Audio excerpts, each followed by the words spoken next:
நான் ஒரு ட்ரெயினில் வந்து கொண்டிருந்தேன்னா பயங்கரவாத சட்டம் முதல் நாள் நிறைவேற்றுறாங்க.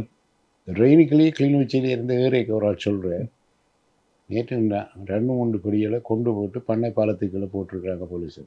எனக்கு தெரியும் அவன் தீவிரமான ஆக்கு. எனக்கும் அன்று 2 3 நாள் நடுக்கமாக இருந்து அவங்க சரியான ஆக்களையும் பிடிக்கிறதில்ல தானே, சந்தேகப்படுற ஆக்களை பிடிச்சி கொள்ளுறாங்க. அப்படி அந்த இதுகளை தாண்டினதுக்கு அப்படி மற்றது வெளிநாடுகளுக்கு வரைக்கும் அப்படி ஒன்றும் நினைக்கல.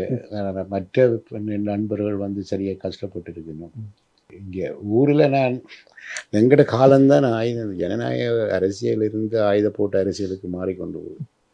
மாறினாம் பரவாயில்ல. அந்த இயக்க வேறுபாடுகளுக்குள்ள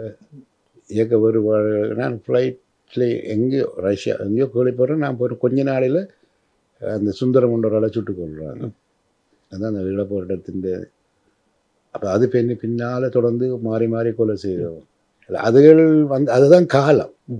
இப்போ அந்த இதுலேருந்து ஒரே கொலையெல்லாம் அதுக்கு தப்பினது வந்து வெளிநாட்டுக்கு வந்தபடியாக தான்.